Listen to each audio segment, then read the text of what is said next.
우리 청년들과 함께 이제 감비아에서 우리 성도단체 하나, 아베 미션이라는 캐나다와 이제 미국 사람들로 구성되어 있는 성도단체를 우리가 방문했습니다. 이 아베 미션을 책임지고 계시는 70세 정도 되신 캐나다 출신 선교사님이 이제 우리 쭉 설명을 해줬는데요. 이때 이제 우리 한 명, 청년 가운데 한 명이 질문했습니다. 우리 감비아에서 사역하는 때 제일 어려운 게 뭡니까? 아마 속으로 이렇게 생각했을 겁니다. 더우니까, 또 안 그러면 그리우니까, 안 그러면 뭐 이같이 불편함일까. 근데 우리 선교사님의 말씀은 의외였습니다. 제일 힘든 것은 담대함을 갖는 거다. 왜 담대함을 갖는 게 힘들까? 그분이 설명하십니다. 이 복음 전하는 것은 현상 유지를 깨는 거기 때문에 용기가 없으면 깰 수가 없는 거죠. 여러분 가만히 한번 보십시오. 우리 가정에 누가 복음을 받아들였습니다. 그러면 뭐가 깨집니다. 아이가 예수님을 믿게 됩니다. 그러면요, 그 아이는 주일날 교회 가면 부모하고 뭔가 깨집니다. 남편이나 아내가 먼저 예수님을 믿게 됩니다. 그러면 뭔가 깨집니다. 이 선교사님 말씀은 그런 뜻입니다. 감비아는 평화를 사랑하는 민족이래요. 그래서 이렇게 조화롭게 무슬림과 이스라엘이 잘 지내왔는데 복음이 전파돼서 이 균형이 깨지면 이 사회가 아주 혼돈에 빠지는데 감비아가 있으면 있을수록 여기에 자꾸 적응하게 된다는 거예요. 적응하게 되면 어떻게 될까요? 여기에서 허락된 일만 하게 되는 거예요. 근데 그거 하라고 보낸 게 아니잖아요, 하나님께서. 우리 기독교 전통, 구약부터 신약까지 쭉 보면 우리는 전부 평화를 깨는 사람들이었습니다. 거짓 평화, 거짓 질서, 위장된 평화. 공중의 권세 잡은 자를 다 따르고 세상 풍속을 다 쫓으면 사회는 아주 평안하게 보입니다. 그걸 깨는 거예요. 거짓 선지자는 누굴까요? 평화롭다, 평화롭다, 괜찮다. 이대로 살아라. 거짓 선지자. 참 하나님의 종들은요, 회개해라, 큰일 났다, 바꾸어라. 그래서 선지자를 가리켜서 위기에 대응하는 자, 동시에 위기를 만드는 사람. 모세 한번 보십시오. 모세가 애국으로 가서 평화를 깹니다.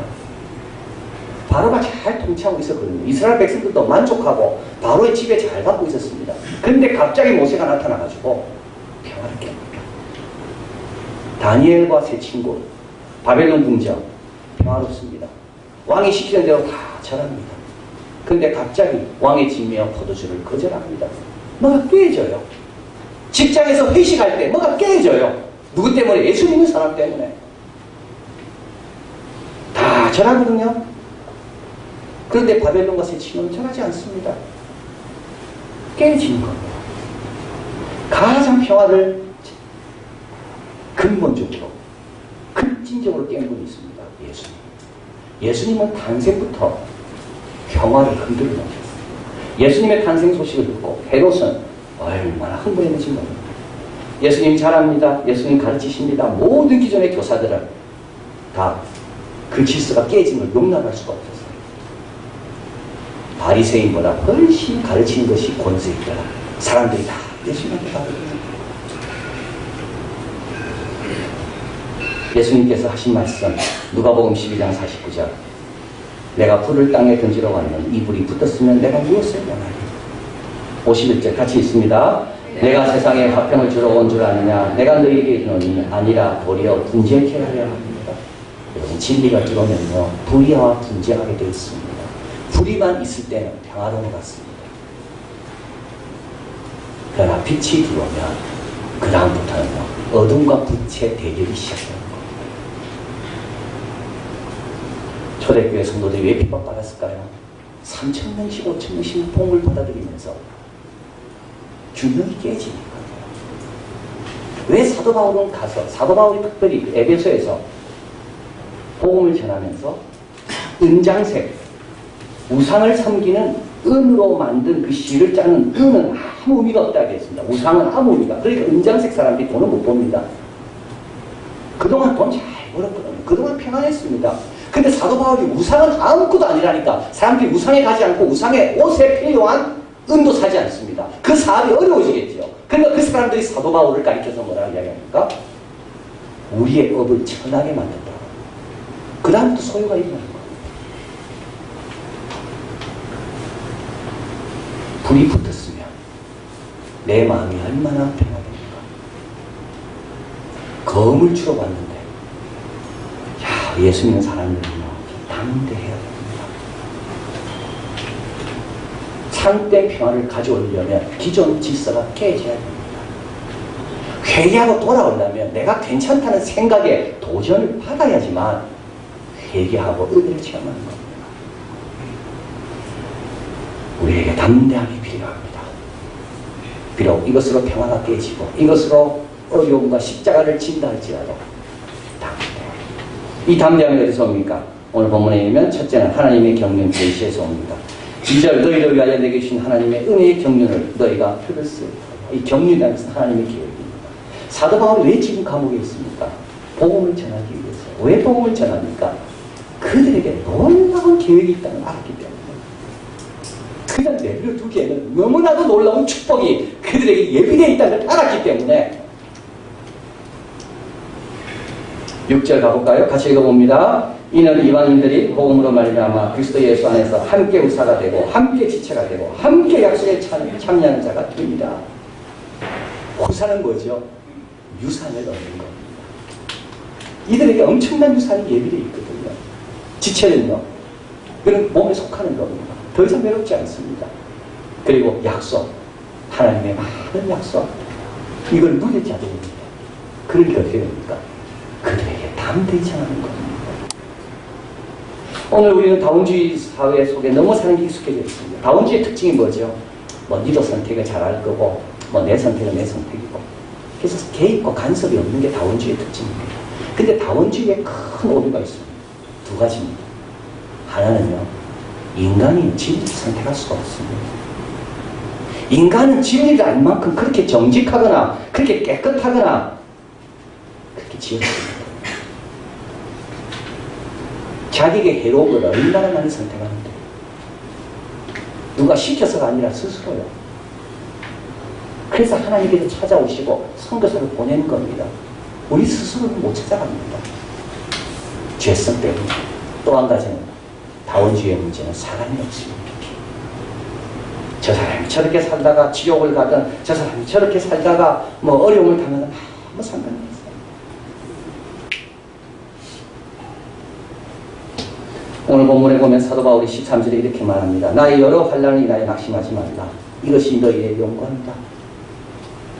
그 사람을 위해서 여러 환난을 당하는 이유는 그 사람에게 그만한 축복과 영광이 기다리고 있다는 걸 알기 때문입니다. 자, 그래서 여러분 우리도 기도해야 됩니다. 우리 자녀를 향한 하나님의 축복과 계획이 나에게 좀 알려지게 해달라고. 그래서 좀 가만히 있지 말고 좀 이 자녀를 향한 담대함으로 좀 지도하게 해달라고. 내가 만나는 내 친구를 향한 하나님의 축복과 계획이 뭔지 내가 좀 알아야지. 내가 좀 담대함을 가지고 당당함을 가지고 위축되지 않고 그에게 진리를 증거하는 거죠. 담대함은 계시에서 옵니다. 두 번째, 담대함은 위임에서 옵니다. 사도 바울은 자기를 하나님의 일꾼이라고 말합니다. 이 복음을 위하여 그 능력의 역사하시는 대로 내게 주신 하나님의 은혜의 선물을 따라 내가 일꾼이 되었다. 8절 한번 읽어봅니다. 모든 성도 중에 지극히 작은 자보다 더 작은 나에게 이 은혜를 주신 것은 측량할 수 없는 그리스도의 풍성을 이방인에게 전하게 하시고. 나는 뭘 전해야 됩니까? 내한테 맡긴 게 뭡니까? 측량할 수 없는 그리스도의 풍성을 나에게 맡기셨습니다. 나는 그걸 전해야 될 일꾼입니다. 9절 읽어봅니다. 영원부터 만물을 창조하시는 하나님 속에 감추었던 비밀의 경륜이 없다는 것을 드러내게 하려 하십니다. 우리가 전할 수 있는 축복은요, 영원 전부터 하나님이 계획하신 겁니다. 우리는 단지 사람들에게 예수 믿으면 좀 잘되고 평안하고 그걸 전하는 사람들이 아닙니다. 영원 전부터 한 명 한 명을 향한 하나님의 계획이 있거든요. 하나님이 왜 창조하겠습니까? 창조하기 전부터 인간에게 주시고 난 축복이 있었기 때문에 창조한 겁니다. 그것이 이루어지려면 복음을 들어야 되는 겁니다. 측량할 수 없는 그리스도의 풍성. 자, 그래서 우리는 가만히 있으면 안 되죠. 현질서에 순응하고 조용히 있으면 안 됩니다. 왜냐하면 이 측량할 수 없는 풍요가 우리를 통해 전달될 수가 있기 때문에. 메르켈 총리는 원칙이 있습니다. 독일이 지금 얼마나 존경하고, 물론 욕도 듣지만, 그러나 그만한 총리가 없는 동독의 목사의 딸로 태어나서 35년 동안 동독에서 자랐습니다. 근데 어떻게 통일된 독일에 지금까지 그는 검소하죠. 신중합니다. 원래 본인은 아팠기 때문에 이럴 때부터 징계를 오를 때도 항상 미리 생각하고 이제 오른다. 그리고 올랐다. 그래서 모든 일을 생각할 때, 결정할 때는 먼저 생각합니다. 검소하고 사치를 싫어하고. 근데 그분이 선택하는 원칙이 있습니다. 지금 잘못하면 지금 욕먹지만 잘하면 20년 뒤에 칭찬합니다. 우리가 진짜 두고두고 감사할 일이 뭘까요, 여러분? 두고두고 감사할 일이요. 그리스도의 풍요를 강요한 거를 두고두고 감사할 거. 제가 우리 청년들하고 영국에 다닐 때요. 얼마나 피곤합니까, 또. 근데도 무조건 거기는 가라고. 그 가이드하는 분하고 통화했어요, 일부러. 가이드하는 분이 우리한테 속닥속닥해가 안 갈까봐. 다 알거든요, 제가 눈치를 보면. 가이드하는 그 청년이 마음이 약해가지고 청년들이 힘들어하니까 안 갈까봐. 그래서 제가 일부러 저를 바꾸라 그러니까 거기는 꼭 가야 된다고. 근데 제가 어디서 담장이 나왔겠습니까? 얘들이 지금은 욕할지 몰라도 10년, 20년 뒤 누군가 영국 갔다 온 사람과 만났을 때 나도 거기 갔다 왔다. 아마 고마워할 거다. 그 복이 우리에게 있는 겁니다. 그걸 전하는 겁니다. 언더우드가 1895년에 들어왔습니다. 아펜젤러와 함께. 근데 언더우드는 비자를 받았다 그랬잖아요. 고종이 비자를 내준 이유는 전도하라고 내준 게 아니었습니다. 근데 만약에 언더우드가 고종이 시키는 일만 했다면 오늘 우리에게 이런 좋은 교회는 없었을 거예요. 언더우드는 고종이 원하는 일뿐만 아니라 하나님이 명하여 보내신 그 일도 감당한 겁니다. 세례 베풀면 안 되는데도 노충경 씨에게 세례를 베풀고 소래에 있는 사람 3명이 불러들여서 몰래 세례를 베풀고 그 사람들이 중심이 해가지고 세문안교회가 세워지고 직장도 마찬가지입니다. 직장에서 우리를 부른 이유는 아마 그 직장이 원하는 것 때문일 겁니다. 그러나 동시에 하나님이 우리를 보내신 겁니다. 그래서 그 직장에서 나를 만난 것 때문에 그 사람은 두고두고 천국 가서도 고마워할 그 사명이 우리에게 있는 겁니다. 우리는 하나님의 일꾼이에요. 그래서 담대함은 계시에서 오고 이 계시는 함께 갑니다. 위인과 하나님께서 우리의 일꾼으로 세우신 거기에 담대함이 오는 겁니다. 마지막으로 담대함은 증거, 열매들에서 옵니다. 10절 같이 있습니다. 이는 교회로 말미암아 하늘에서 정사와 권세들에게 하나님의 각종 지혜를 알게 하려 하시니 이 말은 뭐냐 하면 이 정사와 권세, 하늘의 정사와 권세는 천사들을 이야기하는 겁니다. 근데 천사들이 새롭게 발견하는 게 있습니다. 그게 뭐냐면 교회를 통해 드러난 하나님의 각종 지혜입니다. 천사들은 교회가 뭔지 몰랐습니다. 근데 교회가 세워지고 교회를 통하여 하나님의 각종 다양한 지혜적인 지혜로운 일들이 막 일어나게 되는 겁니다. 천사들이 깜짝 놀라는 거죠. 지금 사도 바울은 그걸 이야기하는 거예요. 증거입니다. 어떤 증거는 담대함으로 교회를 세우니까, 담대함으로 교회 생활하니까 이런 지혜들이 나타납니다. 교회에서 강의를 들으면서 1895년 우리 교회들이 학교를 많이 세웠다는 걸 들었습니다. 1895년 세문안교회입니다. 세문안교회가 세워진 7년 뒤입니다. 교회 내 영신학당이 세워집니다. 이해가 될 거예요. 세문안교회는 서울이고 서울에는 지식인도 많이 있었고 그래서 당연히 조국의 필요에 부응하기 위해서 성도들이 학교를 세웠다. 그거는 잘한 일이지만 그러나 그렇게 감동적인 일입니다. 그런데 여러분 같은 해 똑같은 해 용천군 신창교회도 학교를 세웁니다. 정주군 정주교회도 학교를 세웁니다. 박천군 남호교회도 학교를 세웁니다. 박천이 어디있나요? 모르시죠? 우리 아버지 고향. 저도 몰라요 어디인지. 정주? 모릅니다. 용천, 우리 노예가 속한 곳이 용천이에요. 그때 큰 버스 기차 사고가 나요. 어딘지 잘 모릅니다.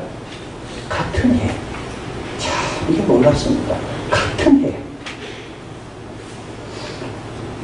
그리고 5년 지나서 1900년 봄입니다. 평양의 장대인 교회는 여성 인재 양성을 위해 두 학교를 세웁니다. 1900년도. 그리고 1904년 장애인을 위한 최초 맹학교가 평양에 세워집니다. 그리고 1906년 대구교회가 운영하는 수고학교는 49개나 됐고요. 학생 수는 433명입니다. 상급 학교 필요가 생겨났습니다. 이때 교회 지도자들과 성교사들이 협의합니다. 1906년 5월 1일 4년 과정 중학교가 개교합니다.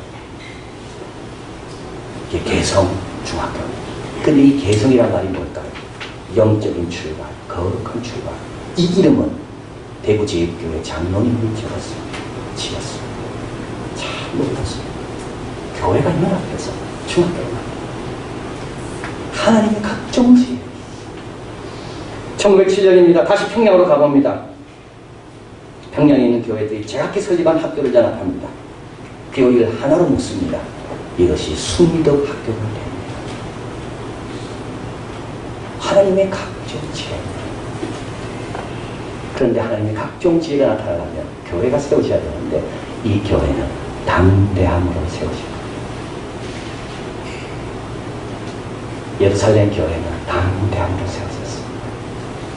예수님을 십자가에 못 박은 그 무리들이 있는 곳에 예수님의 십자가를 증거하는 교회, 담대함 없이는 절대 세워질 수 없습니다. 사마리아로 흩어진 사람들, 사마리아 교회를 세웁니다. 안디옥에 있는 성도들, 그 전만 해도 유대인에게만 전했지만 안디옥 성도들은 이방인 헬라인에게도 담대히 전합니다. 우리 초대교회, 우리 한국교회는 얼마나 핍박 많았습니까? 집안에서 핍박 많고, 제사 지내지 못하게 한다고 핍박 많고, 이상한 신 섬기려고 핍박 많고, 근데도 담대히.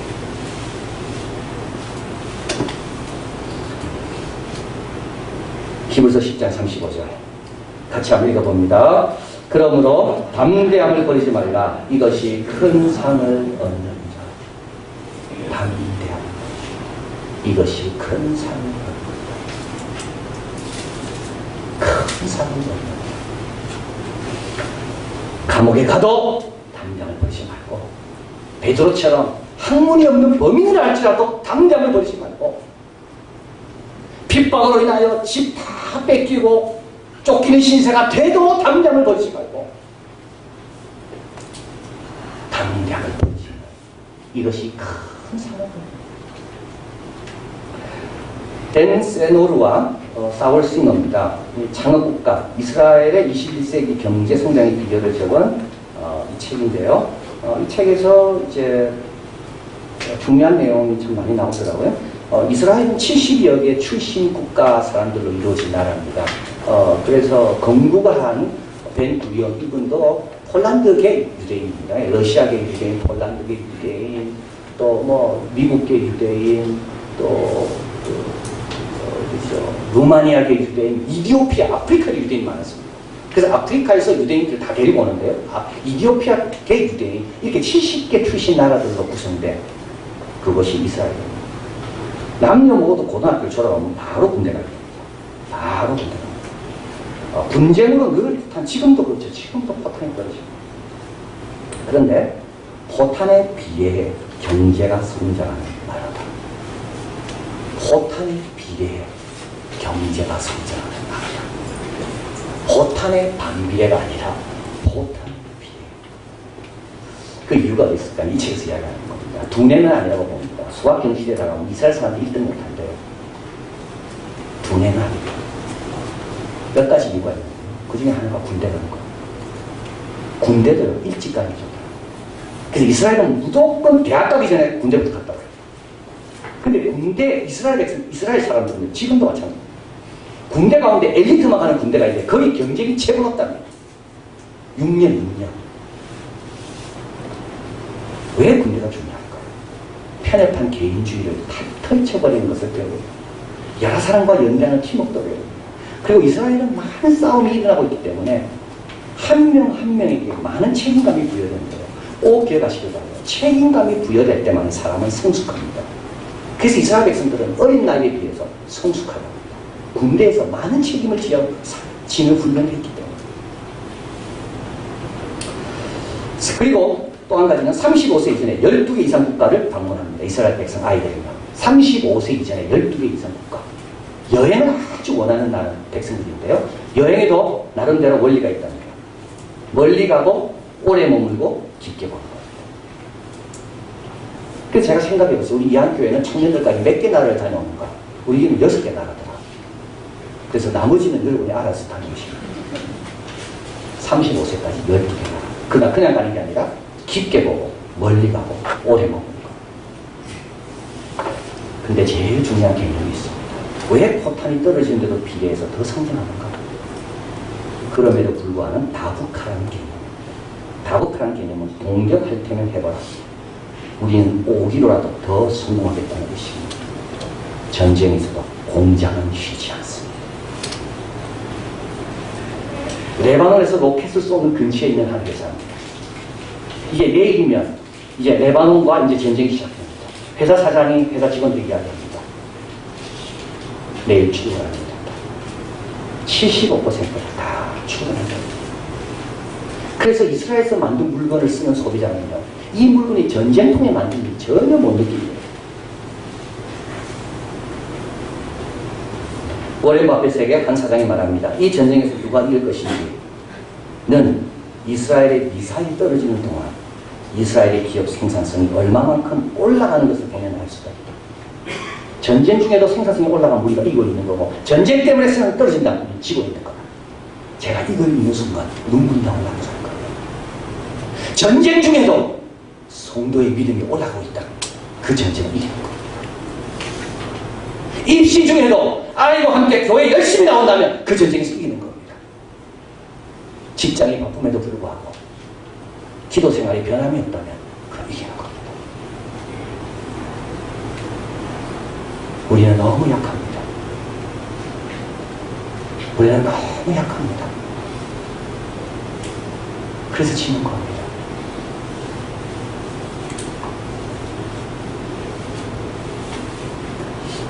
이 책이 한국어로 번역된 것을 축하하며 총리를 3번이나 지냈습니다. 그리고 현재 대통령입니다. 시몬 페레스가 노벨 평화상도 받았는데요. 이분이 이제 우리 한국, 이스라엘하고 비슷하잖아요.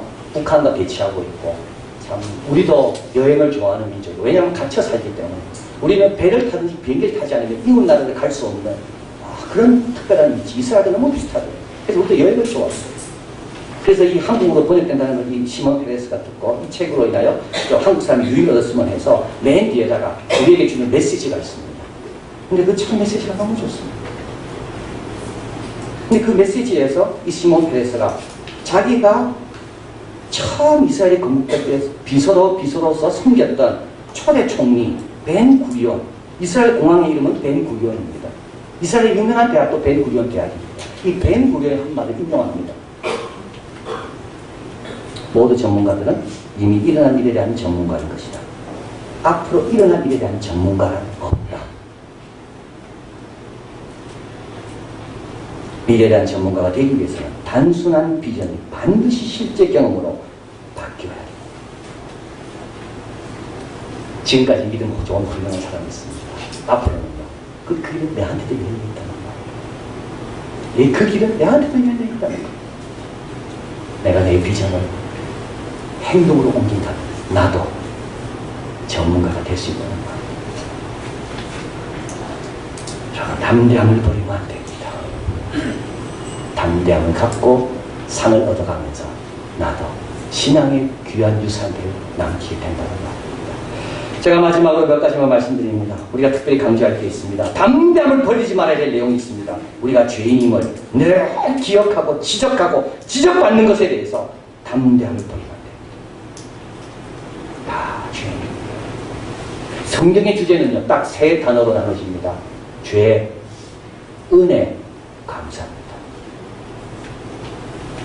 사도신경에도 죄를 사하여 주시는 것과 주기도문에도 우리 죄를 용서하시고 죄가 빠진 고백은 없습니다.